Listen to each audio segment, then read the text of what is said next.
Hi, welcome to another session. Today I'll be showing you how you can generate Google Map API and add it to your site. The principle is basically the same, but you can implement it to any project that you have, be it WordPress, be it Angular, be it any other project.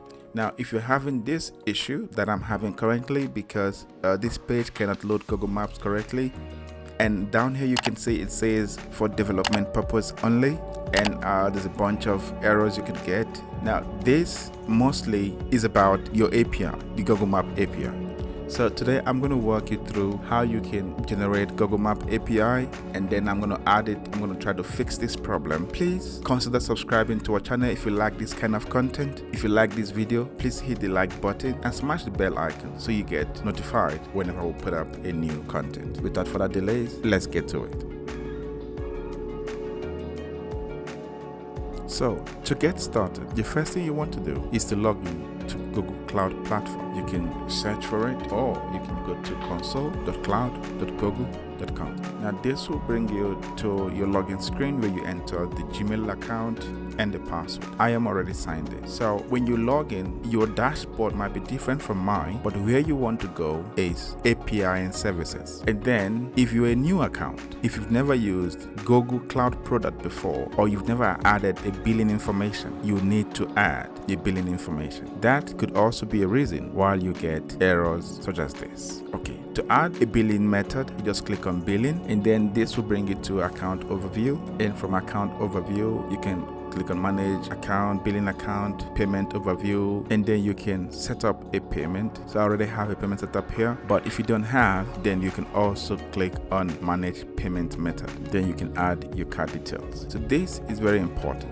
It's one step that most people miss. Maybe you've added your card before, a payment method before, but that payment got declined for some reason. You need to check that first. So now that we have our billing taken care of, now let's go to APIs and services. Now, if you've ever used this platform before, then you should be seeing the same screen that I'm saying. So we create a new project. That's the first step after we've taken care of our billing. So you can add the name of the project name. This could be a site, this could be an application, whatever the purpose for this, but you're generating these keys, you can use that as a name. But I'm going to leave mine by default the way the name it is. Click on the create. This will create a project for us. And then the next thing we want to do after creating the project is to enable APIs and services. Now for Google Map API, you need certain APIs and services to be enabled. The ones we're going to be using are Map JavaScript API, Places API, Road API, Direction API. So I'm going to go ahead and enable this for this particular project. So I'm going to click on this, and then I click on the enable.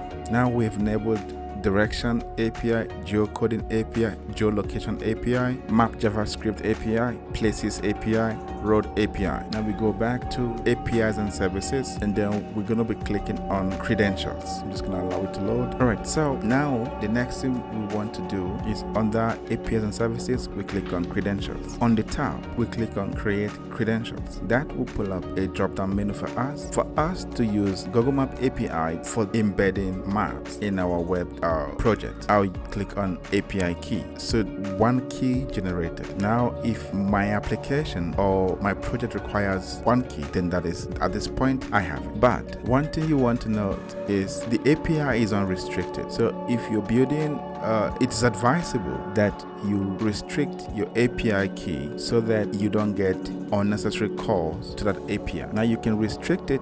If the restriction is on the website, you can do that. If it's a mobile app, you can select whichever one that applies to your use case. If it's a website, what you need to do is click on HTTP referral website, and then click on add item. Then you're going to put the domain of that site. If it's a subdomain, you follow the example in this referral input field. If it's a particular page, you can also put the domain /start. So that will be any page outside the home page. So if, for example, in this instance, I would do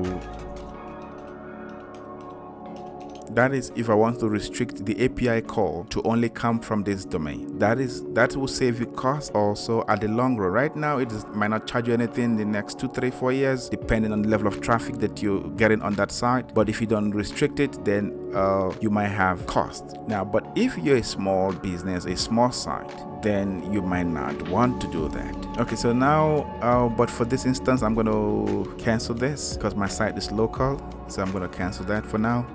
So now that I have my API key and I still have my problem here to solve, the next thing I want to do in solving my particular use case on my particular situation is to go to where I am getting this from, which is a plugin for WP Store Locator. If you like to use a store locator on your WordPress site, I have made a video.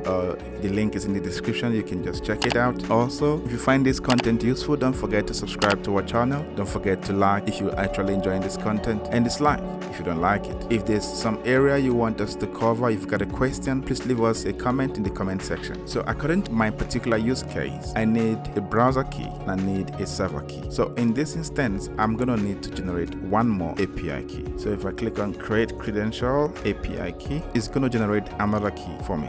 Now I have 2 keys that I can use in my particular use case. If your use case is just one API key you need, then that's okay. So I'm gonna copy the first key, go to my browser key, paste it,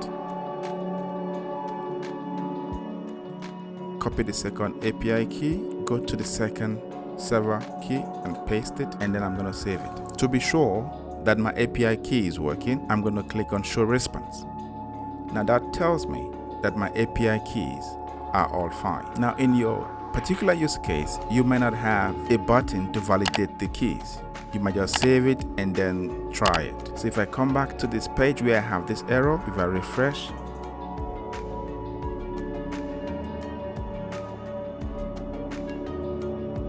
the error is gone and my map is working perfectly. You can see I can click on a particular store and I can get directions, everything. Thank you so much for watching. Please don't forget to like, subscribe, and leave a comment for us. We'll really appreciate that. See you in the next one.